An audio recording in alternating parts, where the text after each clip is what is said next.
Welcome back to another segment of Boldly Now. This is a unique experience that we will have, or it's not necessarily an interview, not that many of our conversations have been, but this is a special conversation with a dear friend of mine, Lucian Tarnowski, and he is the founding steward of Savannah House, and we had a unique experience where we, throughout this COVID time, created an interesting upcycle, unified planet initiative that we're really excited to share with you guys to maybe help bring some of these solutions into the forefront and maybe manifest some things a little bit and take it out of the great ideas and into even more practical, solution-oriented connectivity. So Lucian, thank you so much for hanging out today. Thank you, Rachel. So good to be here. Absolutely, yeah. So, I think it's important for people to understand why we did this. Like, what happened? Why was this a good idea to start creating something called a unified planet? And then what do you think that happened in the experience to where it went from unified planet to the obvious conversation of creating an up game? Sure. Yeah. Well, firstly, thank you so much, Rachel. And it's just great to be here. Um, so the Unified Planet really is a movement to create, if you like, a decentralized United Nations, a self-organizing collective intelligence that's really all about identifying and scaling community solutions for the planetary commons. And the why here was, like many of us, I believe that I'm finding myself at a point in life where all the dots are connecting in the rearview mirror.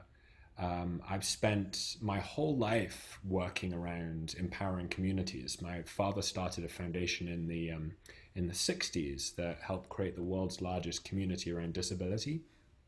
And then I spent the last 12 years working on in the digital community space all around societal change communities. So I've kind of been under the hood of at least 1,000 community initiatives working on societal change. And alongside that, I've been to at least 100 World Economic Forum events over the last decade. And really what I began to see was that there, there isn't nearly enough connective tissue breaking down the silos across these multi-stakeholder solutions. And there isn't nearly enough funding available for community solutions, for networked solutions. Typically, financial like flows of capital go into companies and foundations, but what we're missing is this connective tissue. And like many of us, I had got to a place in life where I had seen what Buckminster Fuller said, you don't change things by fighting the existing reality. To change something, build a new model that makes the existing model obsolete. And thought a lot about that. You know, many of us have come to the conclusion that we don't need to tweak the current system, we need wholesale system change. We need to redesign our whole world so that it can be designed to work for all. A thriving civilization in harmony with all life is the simple message. And so, just like Buckminster Fuller, we've been asking ourselves, what does that organization look like? Because it's not going to be a company, it's not going to be a foundation, it's not going to be a nation, it's not going to really look like anything we've seen before. And we came to the same conclusion that Bucky did, which is what he called the New World Game. He predicted that during the design science decade, which is essentially this golden decade of 1920 to 1930, he predicted that there would be a new world game where we would reimagine every aspect of our life to work for all, for the common good. And so the Unified Planet as a movement has centered around the Up game, the Unified Planet game, which is essentially a way, and it's an accelerator for community solutions for the planetary commons. And what we're doing is picking a different topic every 2 weeks, which functions like a kind of pillar of civilization.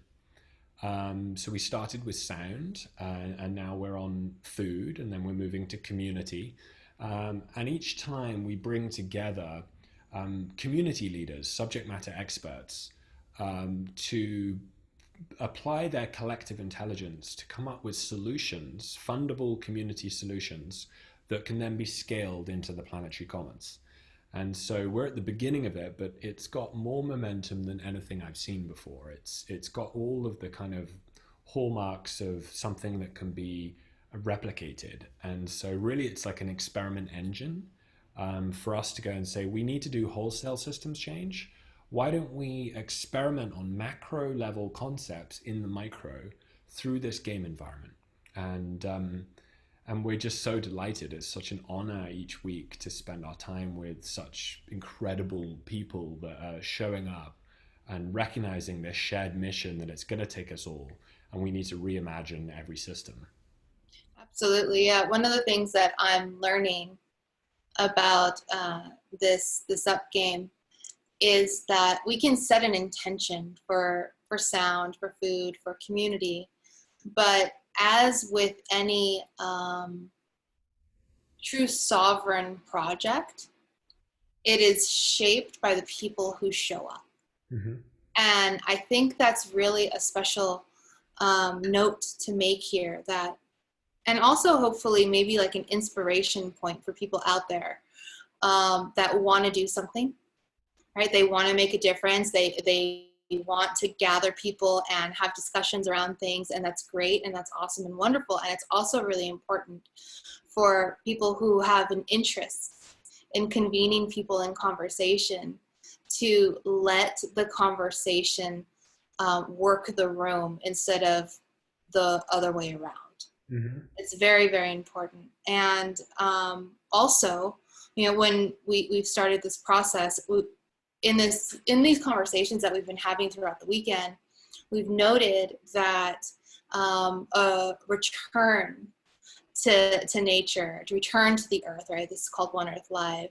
A reintegration back into the ancient system to bring us into the future is a very much needed call right now. And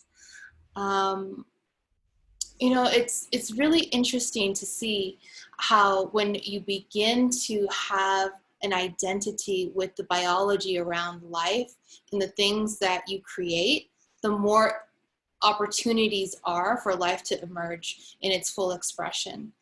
And one of the pieces that we've taken into consideration is the format of how to hold a type of emergent conversation to come to group synthesis. Mm. And we've followed the laws of nature in some way, when we've looked at the process of how plants grow. And so we decided to name some of these segments around seeding conversation, sprouting conversation, the bloom of conversation, the harvest. And we can't take full credit for it.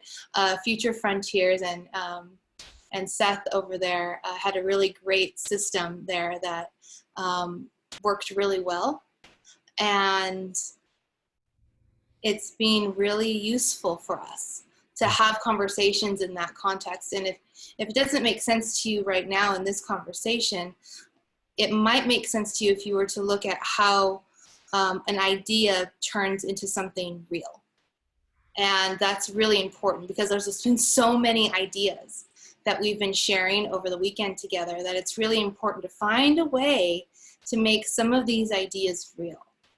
And so to have these conversations that we've been having this weekend all together have kind of been the seed, right? Some ideas have been shared, but it's up to you guys at home and in these other constellations of creativity to take them and sprout the conversations with your groups of people to find out what's there for you. And then maybe find a way to share it back into how you have blossomed together. And hopefully one day very soon, we can know what it feels like to share a collective grand harvest of a new reality. Yeah, I can speak to how what we've been learning in this kind of compression chamber of innovation that's been happening with the game since we've launched. Because I think we're learning some really useful things around how to be agile as possible to respond to the right now needs, but also the how do we make sure that we're not just tweaking, but we're able to create a pathway for wholesale systems change through this ancient idea of the commons. And you talked about the ancient future here. It's really the backbone of the game is kind of how do we go back to the future? How do we create a celebration of the ancient future? How do we remember who we are and what we're here to do? As Ram Dass said, you know, we're all walking each other home. So what is that home direction? What is that true north that we as a planet, as One Earth Live, what is that direction that we're going to? Ultimately, we created the Unified Planet Oath, which is very simple. You can take it. You can take it now and be among the many people that are increasingly taking this oath. And that goes like this. It says, "We are the unified planet. I am an Earth guardian. On my honor, I commit to a thriving civilization in harmony with all life." That's the simple, like at the most simple level, what it is to be a player of the Unified Planet game. And so what we've done as a structure is come up with this kind of response to the state of the world. So we recognize, like I'm sure everyone listening, we live in a world that's out of balance. We are more often human doings than we are human beings, and we've got out of balance, and we've kind of forgotten, in many ways, our collective purpose of we are not here just to create a kind of continuously growing economy. We're here for like flourishing of all life, multi-generational, intergenerational wellness of all life. And so how to respond to that design invitation in a game format has been a question. And so in response to the out of balance, we thought about what's the most universal symbol of balance and harmony. Well, it's the yin yang symbol, and best represented with the Tao Te Ching. Again, ancient wisdom, future application. And so what we've ended up doing is structure the game into this kind of harmonic container, which is 50% yin, 50% yang. And the yin is all about deeply connecting as a community, doing things like synchronizing our heartbeat and our breath, getting into a place where we are able to show up as our best selves in our individual mastery in service of our collective mastery. And there's been all sorts of different practices. We've experimented from breath work to movement to sound to creating ritual space. And that takes up half of the game. So we love to say, we only play together 8 hours of the time, 8 hours a week. The rest of the time we're having fun. It's like the first seed of the game. It's like we're playing, and we're playing into our passions. The second aspect is yang, which is all about collective action. It's all about becoming.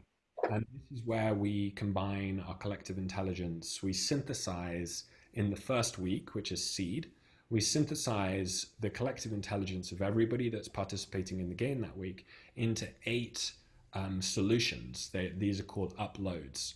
And those 8 solutions create what's called an upgrade, which is the first seed around a particular topic.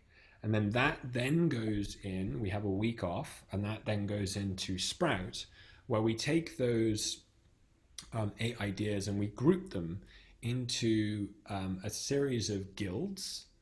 In the case of sound, we have 2 guilds, the Sound Technology Guild and the Sound Portal Guild, which is all about physical spaces for sound. And then an alliance. An alliance is, think of it as a horizontal.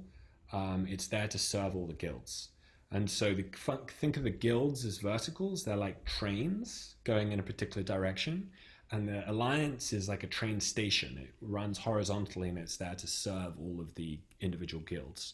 And so what we're creating here is a stackable function where we can layer on each of these different topics and see each of the topics seeds a number of different guilds, one alliance, which then can go and um, implement real time implement solutions through the sprout into blossom stage, which is all about pollinating and cross connecting the dots.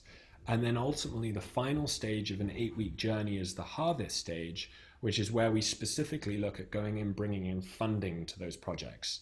And these projects are really in service of the common good. They are community solutions for the planetary commons. And so they're very, very specific. And so the game is like an accelerator for us to create this parallel experiment. It's for us to be able to apply our collective intelligence to meet the needs of the moment. One thing that I love that I'm reflecting on in this moment is how we essentially like made something up on the fly. I mean, obviously we've had like, decades of practical experience and learning and, trial and errors and things like that. But when it came down to this particular project, it was literally on the fly, let's go. And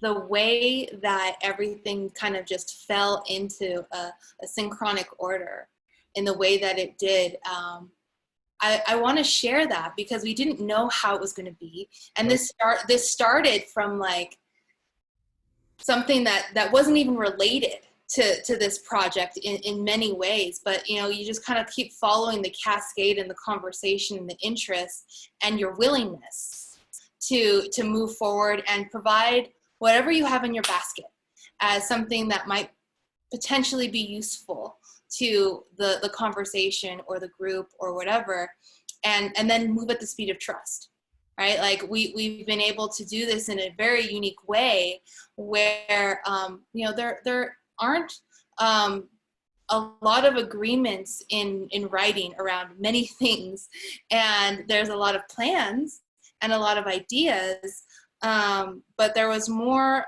spirited action than anything. And when you bring inspired, creative, talented people into a space of spirited action and non-ownership and a willingness to lift everyone else up and let it become a life of its own, like it's not a my thing, it's not a your thing, it's not a sound thing, it's not a anything thing, but it's just a particular type of mimetic code that we can all begin to North Star orient into together.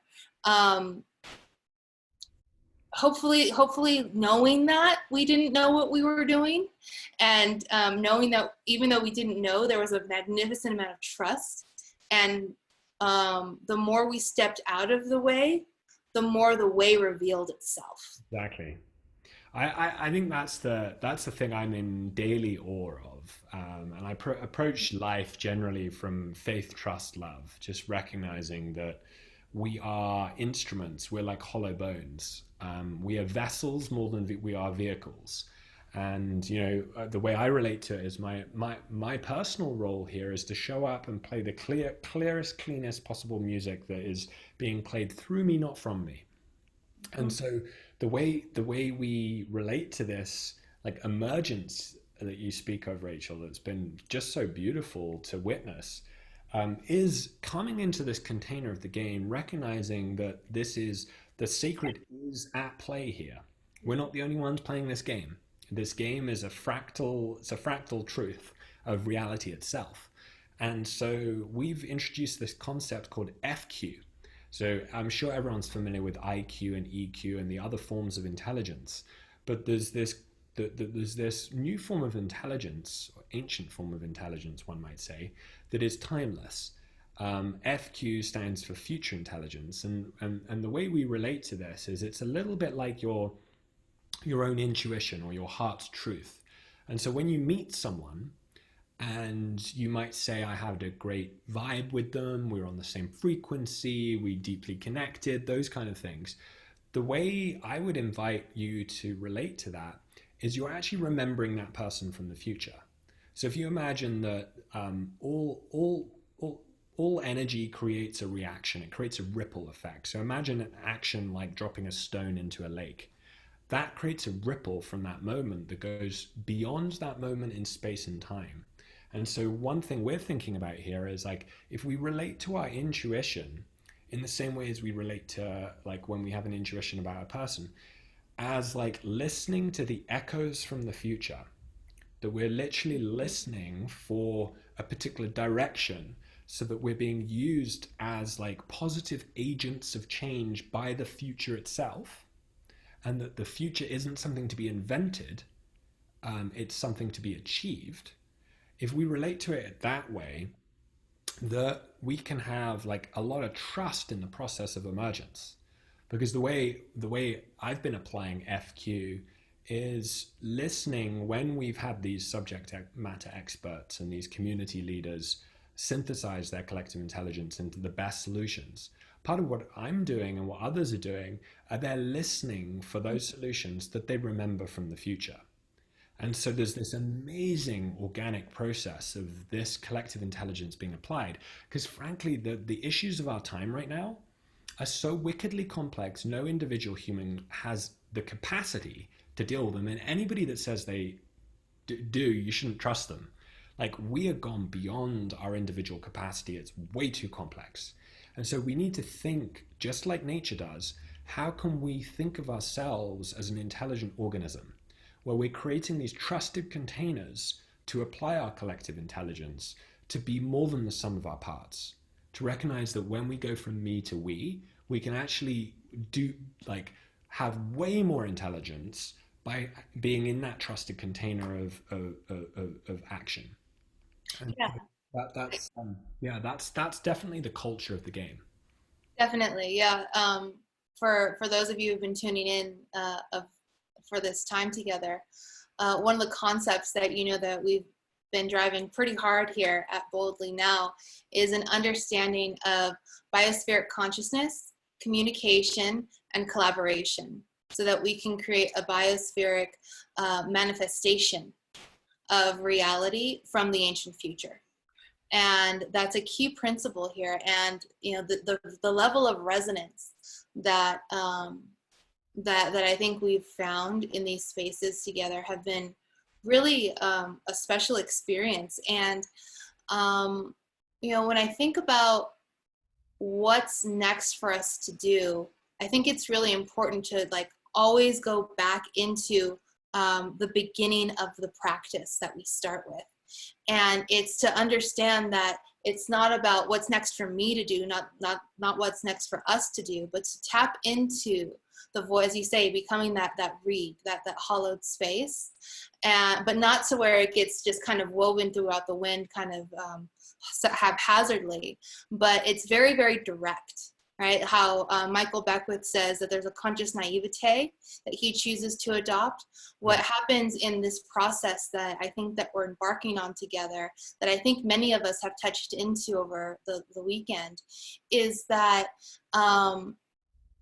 to speak with the voice of the ancient lineage of which you have the codes for, to have the ability to not just speak your voice and your projects and what's on your mind, but to speak from a place of being in attunement with all of life on the planet, all of those, bring a voice to the voiceless, right? Particularly the land, the water, the animals, and those who don't have, quite honestly,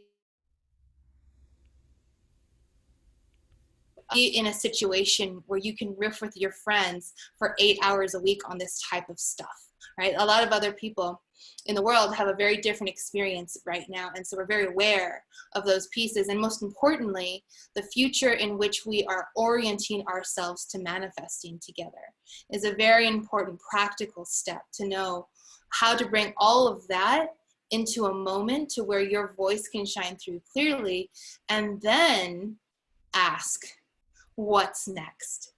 And from a place of, as we like to say, humble audacity.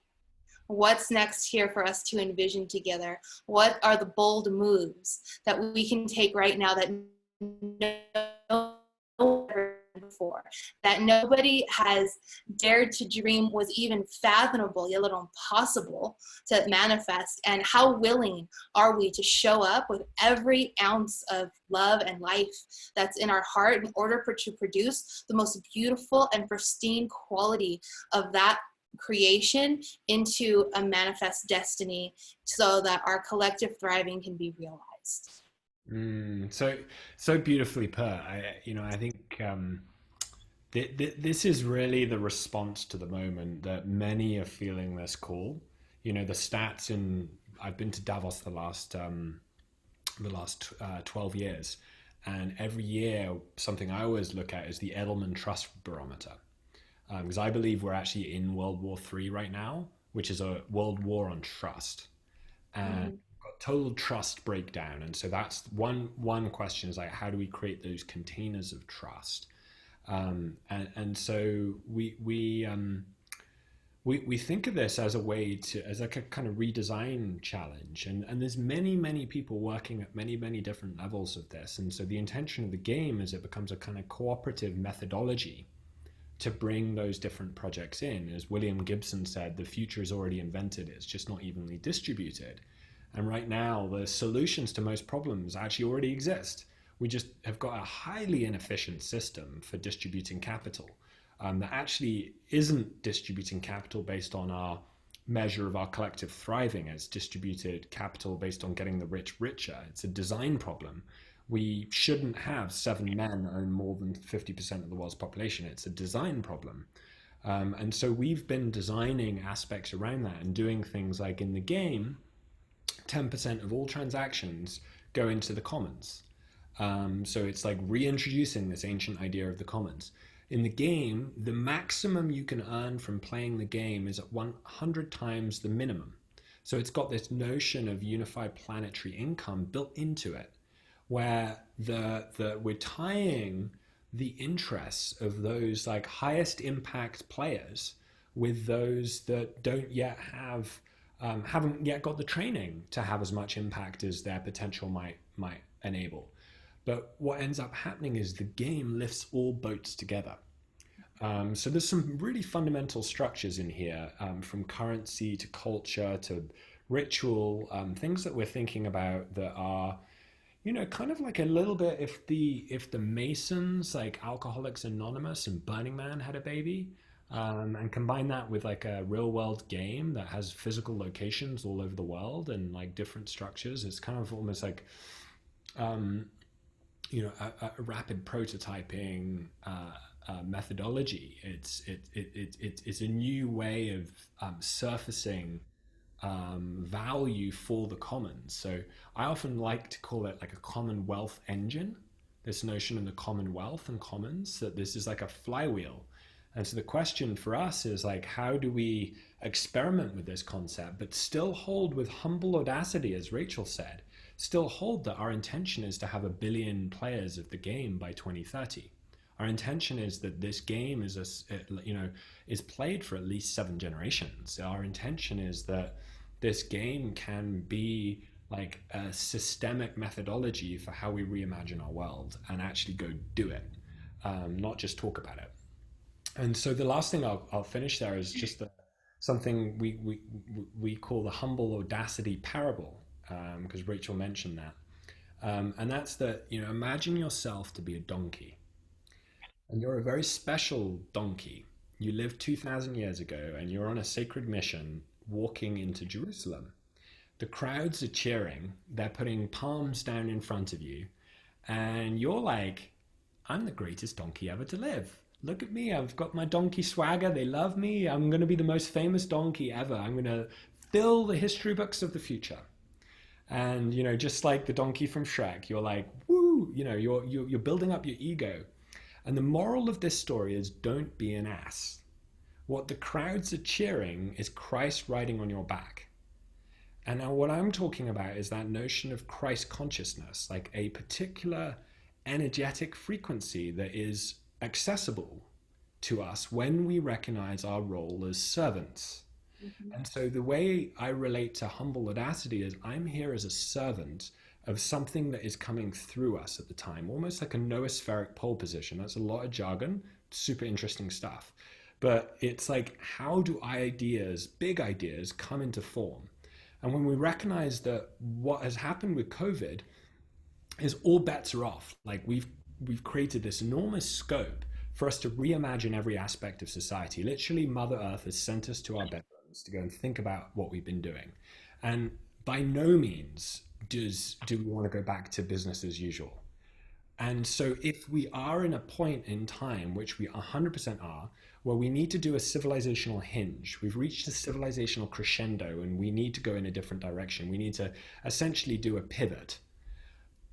How do we think about that, and how do we fund that, and how do we make sure that the smartest people on the planet are working not to make the rich richer, not to do jobs they don't enjoy, to buy shit they don't need, to impress people they don't like, but to actually create a civilization that works for us all and protects our biosphere? By all, I'm not just talking human life. And so that is the challenge many of us are feeling called to right now. And the game is a way that you can rise to that challenge. 100%. Yeah, totally agree with you. So in closing, I just want to say, just kind of recap some of the pieces that we've been talking about here. First and foremost, remember the game of play. If we're going to create something that everyone wants to do, it should probably be way more fun than what everyone has been doing thus far. And it is. Absolutely. Make it super inclusive and creative, and allow yourself to experience biospheric communication and humble audacity, and be exceptionally bold with all of you that wants to come through. And it doesn't matter if they're your lifelong friends or you've never met in person.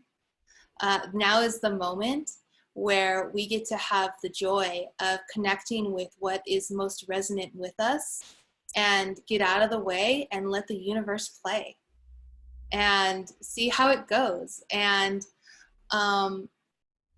even if it's never been done before, if it feels really good to you, embody it with everything that you have. And I think you're going to be super surprised by how things play out when you choose to say yes again to life, and knowing that you're choosing to say yes again to life by taking full account of everything that's come into life up until the moment of choice.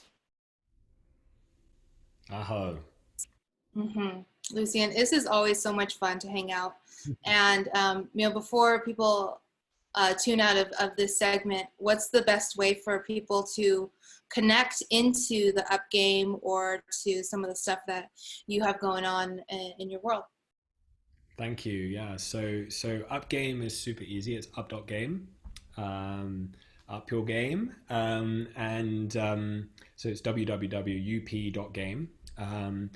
And yeah, we're going to several things. We're going to be partnering with numerous festivals, from Burning Man. We're doing a whole immersive experience for 8 days called the Omniverse.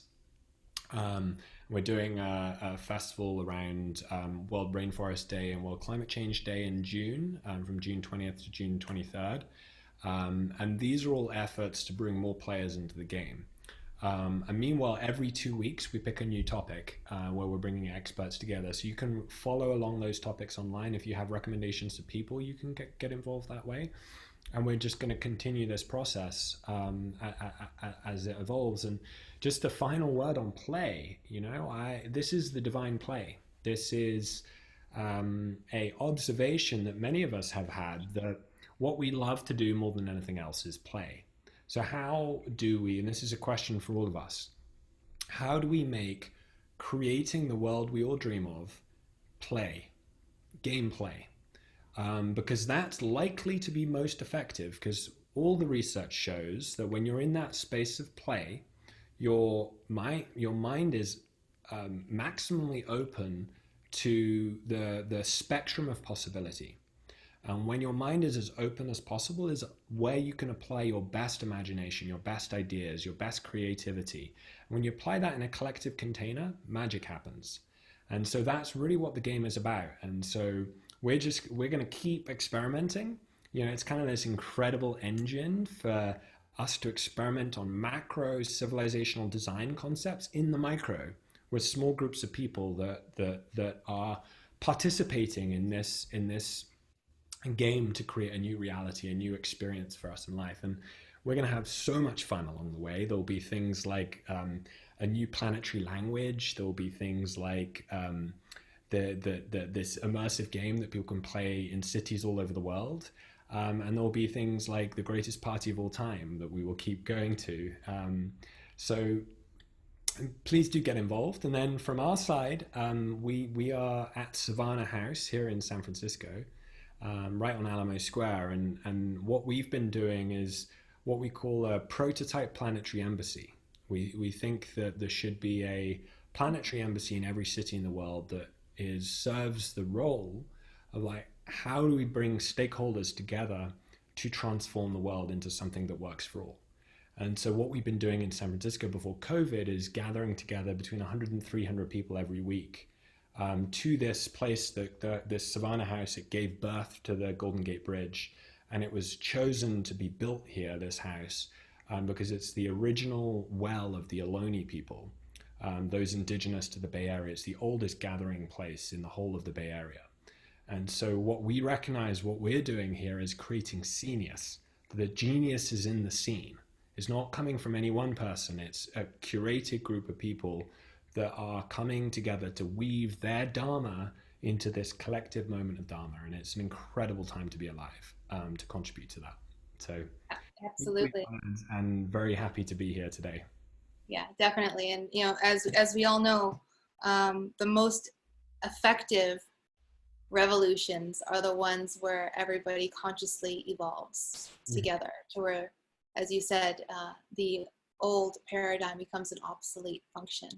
Yeah. And you know, kudos to you, to everyone on the team that has pulled all of these amazing ideas together for being willing to create something new that was outside of the existing system. And yeah, wishing everyone there the best in their journey. Thanks so much. Yeah. Thank you so much, Rachel. Cool. Game So on. yeah, game on. Up your game. Let's do it.